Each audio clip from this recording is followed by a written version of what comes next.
परत आरोप केले जात आहेत की मंत्रिपदाचा असणारा लाभ घेणं आणि याच्यावरनं तुमच्या थेट राजीनाम्याची मागणी करणं। एक बघा, या विषयावरती मी काही उत्तर देणार नाही।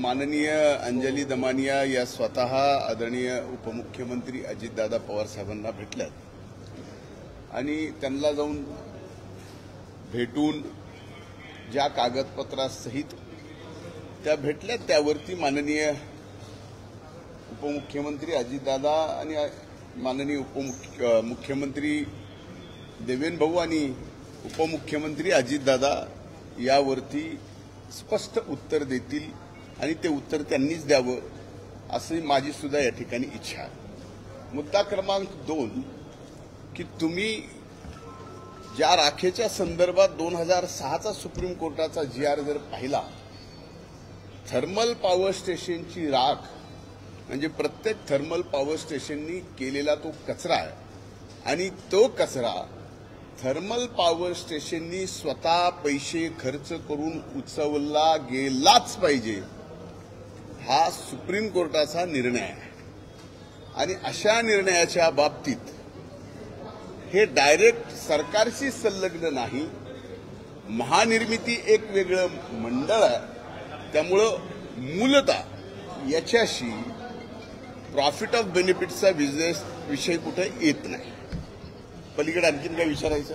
संदीप क्षीरसागर यांनी म्हटले कृष्णा अंधारेसोबत काहीतरी वाईट घडलं असेल, सापडले। आता एवढं जर संदीप क्षीरसागरांना माहीत असेल, आणखीन कुणाकुणाला जे काही माहीत असेल, याचा अर्थ मी असा समजतो की त्यांचे आणि त्या आरोपीचे कुठेतरी आता संबंध आहेत आणि ते संबंध असल्याशिवाय ही माहिती त्यांना मिळू कशी शकते?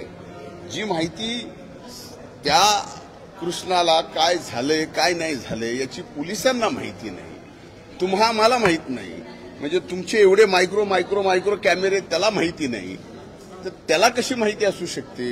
याचा अर्थ त्यांचा कुठंतरी संबंध आहे आणि त्या संबंधातून अशा पद्धतीच्या बातम्या पेरायच्या, आपल्याला ती बातमी मिळते आणि सध्या गेली 1 महिना सव्वा महिना बीड पलीकडे दुसरं काहीही आपल्या माध्यमावर चालू नाहीये।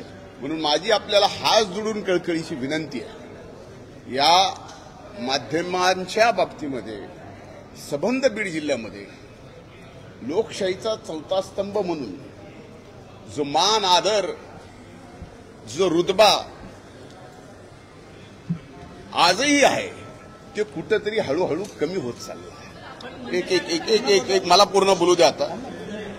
म्हणून माझी आपल्याला विनंती आहे की पहिल्यांदा आपण सुद्धा जर्नलिझम म्हणून काय खरं काय खोटं पूर्ण याच्यातली तपासणी केल्यानंतर एक जिल्हा असेल किंवा त्या जिल्ह्याचा नेता असेल, एक मतदारसंघ असेल की त्या मतदारसंघातला कुठलाही नेता असेल, भलेही मी असेल, त्याला माध्यमांनी शिक्षा दिली पाहिजे, त्याच्यावरती मीडिया ट्रायल चाललं पाहिजे, या मताचा मी आहे।